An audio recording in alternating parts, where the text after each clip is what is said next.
Today's number is 22. That's the number of security vulnerabilities that Anthropic's AI solution, Claude, found hiding inside the Firefox web browser, all within just 2 weeks of being deployed.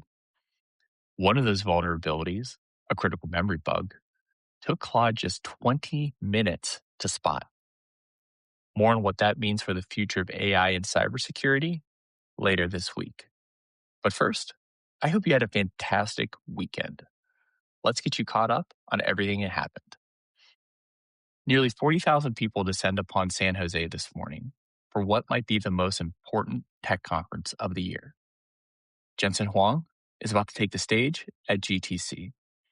Europe just gave its AI rulebook even more teeth, and Meta is reportedly considering cutting 20% of its entire workforce to fund a $600 billion AI bet. It was a busy weekend, to say the least. I'm Don Michalik, and this is your Morning Intelligence for Monday, March 16th, 2026.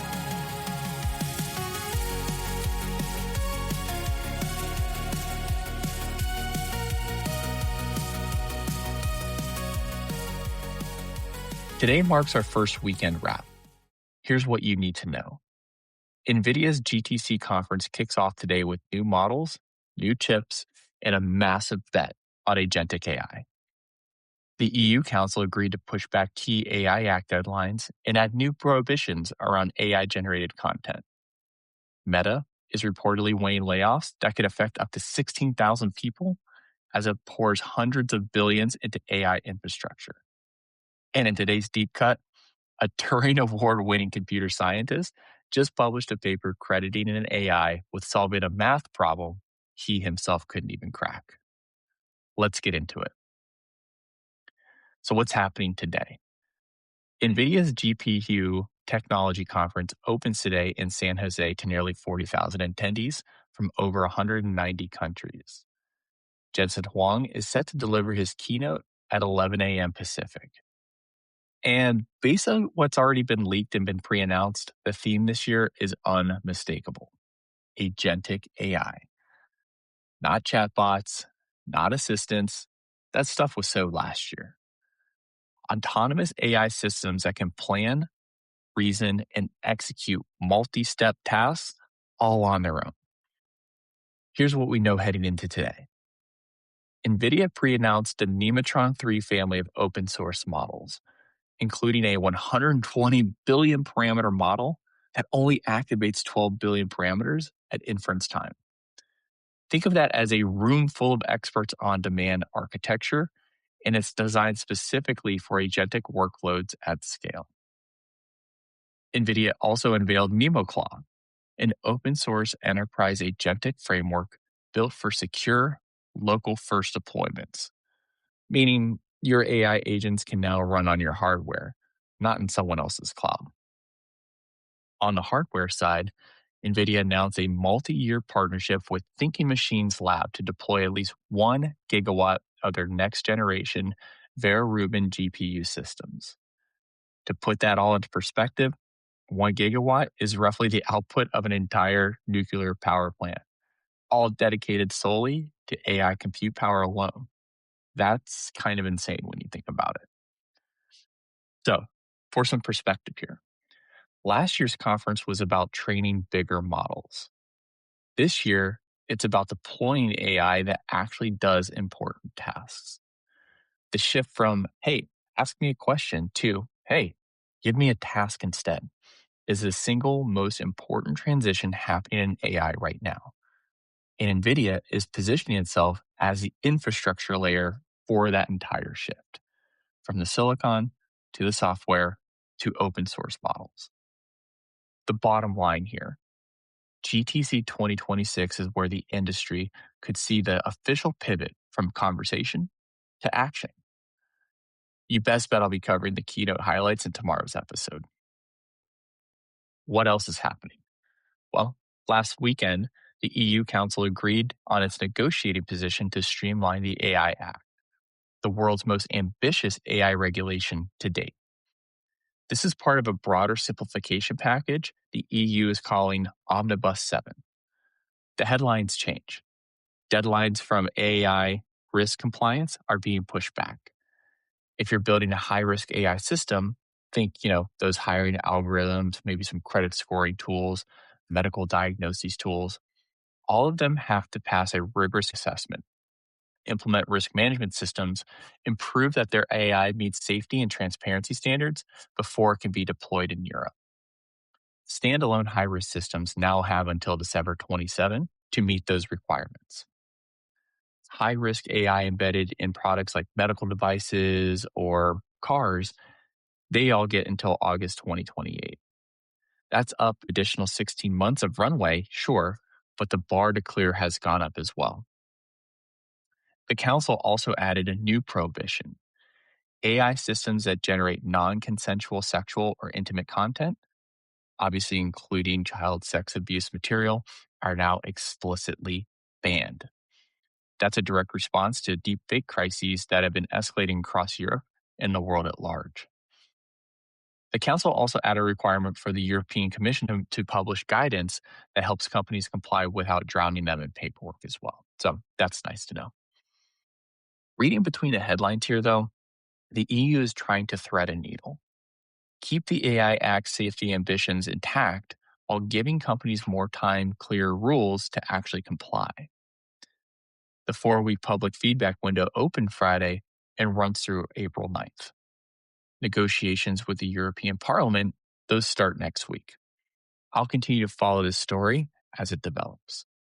So the bottom line here, Europe's AI rulebook is getting more clarity, sure, but with that clarity comes more stringent requirements. The deadlines are moving back, but the Act's ambitions are moving up. Also over the weekend, Reuters reported that Meta is considering layoffs that could affect up to 20% of the company, roughly 16,000 jobs. A Meta spokesperson called it speculative reporting about theoretical approaches. But Reuters cited senior leaders who've already been told to start planning on how to cut back. Then, this morning, we got the other side of that coin. Meta signed a 5-year AI infrastructure deal with Nebius worth up to $27 billion. That's $12 billion in dedicated GPU capacity across multiple data centers starting in 2027. Plus, the rights to another $15 billion in additional capacity if it's available. It's one of the first large-scale deployments of NVIDIA's next-generation Vera Rubin platform. Now, if Nebius doesn't ring a bell, that's okay. Here's a little bit of the backstory. Nebius used to be the international arm of Yandex, basically Russia's Google, right? In 2024, they sold off their Russian assets for $5 billion, rebranded themselves, a new breed of data center operations purpose-built for AI workloads, all in the works. And NVIDIA is bankrolling them. Just last week, NVIDIA invested $2 billion for an 8.3% stake in Nebius. Meta already had a $3 billion deal with them dating back from last November. This new $27 billion deal is a massive escalation. The driver behind all this is the same thing driving every big tech restructuring right now, AI spending.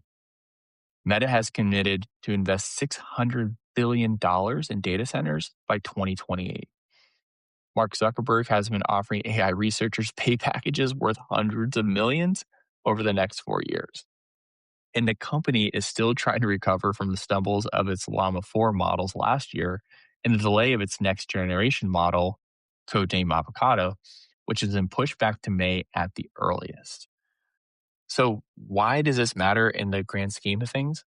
Well, Meta isn't alone in cutting staff. More than 45,000 tech jobs have been cut globally since early 2026. Amazon just confirmed 16,000 cuts in January. Block slashed nearly half of its staff last month, with Jack Dorsey explicitly pointing out AI as a cause. But no company has made the trade-off as stark as Meta did today. Considering cutting 16,000 people in the same breath as writing a $27 billion check to a single cloud provider, well, in essence, Meta is cutting people to buy GPUs. And now we know exactly where the money is going, to a neocloud running next generation chips that don't even exist yet.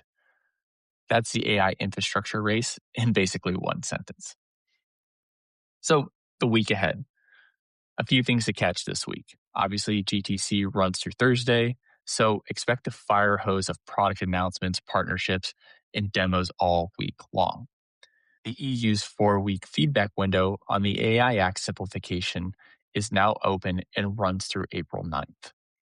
And we'll be watching whether Meta's layoff numbers actually firm up and how Wall Street squares a $27 billion bet with potential job cuts. A quick favor before we keep going here. If you're enjoying Morning Intelligence, pause this episode now and share it with at least one person today. Just one. Text them a link, whatever's easiest for you. Word of mouth is how this show grows, and I genuinely appreciate it if you did it. Okay, for today's deep cut, I want to tell you a story about one of the most important computer scientists alive and the AI that changed his mind. Donald Knuth is 88 years old. He's a Turing Award winner. That's basically the Nobel Prize of computer science. He wrote The Art of Computer Programming, which is basically the Bible for algorithms. And he's been famously skeptical of AI. Not hostile, just unimpressed. He's the kind of person who needs to see the math before he believes the hype. Good guy. Well, Knuth just published a paper. It's called Claude Cycles, and it opens with 2 words: shock, shock. Here's what happened. Knuth had been stuck in a graph theory conjecture, specifically a Hamiltonian cycle decomposition problem for all odd numbered cases. Basically, just a really, really, really, really tough math problem. He's been working on it for weeks. His colleague, Philip Stappers, decided to feed the problem to Anthropic's Claude. Over the course of about an hour, Stappers ran 31 guided explorations with the AI, steering it, prompting it on documented results, redirecting it when it got lost. And Claude found the answer. It identified the key structural pattern that Knuth had been missing. Now, to be clear here, Knuth had to read the output, verify the construction, he wrote the rigorous mathematical proof himself, all that stuff. Claude didn't necessarily even write the paper, but the breakthrough insight here, the thing that unlocked the proof, came from the AI. This is significant, I think, for 2 reasons. First, it's a concrete example of AI as a genuine research collaborator, not replacing a mathematician, but rather accelerating one. It still needed a human guiding it, sure, but all in all, it did really, really well. Second, look at who's saying this. This isn't a press release from an AI company. This is Donald freaking Knuth, one of the most rigorous thinkers in the history of computer programming, voluntarily naming his paper after the AI that helped him crack the problem. Knuth's closing line in the paper says it all. He writes, "It seems I have to revisit my opinions about generative AI one of these days." When the guy who literally wrote the book on algorithms says that, it's worth paying attention to. All right, for today's sign off, something fun. Before we go, I want to tell you about a website going viral right now called Your AI Slot Bores Me. Literally, if you just go to youraislotbores.me, you'll find it. It's a browser game where real humans pretend to be AI chatbots and answer other people's prompts. No machine learning, no neural networks, just people, a text box, and a 60-second timer. You type a prompt, and some stranger on the internet role plays as ChatGPT or Claude and answers your questions for you. So far, it has hit 50 million views and has about 16,000 people playing at any given time. Kotaku called it a cultural phenomenon. The creator, a developer named Mihir Maruju, said that he built it because he was frustrated with AI-generated content flooding the internet. So naturally, what do? You build a game where humans generate the slop instead. I kind of love it. I had a chance to play with it over the weekend, and I was tasked with actually drawing a picture for someone who needed a picture for their website. It didn't go very well. It was actually kind of funny. Okay, tomorrow's teaser. Tomorrow, Jensen Huang's GTC keynote will have landed, and we'll have the full breakdown: chips, models, partnerships, and what it all means. It's going to be a big one, so I hope to see you then. That's it for Morning Intelligence for today, Monday, March 16th, 2026. If you liked what you heard, hit subscribe wherever you're listening and share it with that one friend who keeps asking you, hey, what's going on in the world of AI? You already know who they are. I'm Don Michalik, and thank you for listening.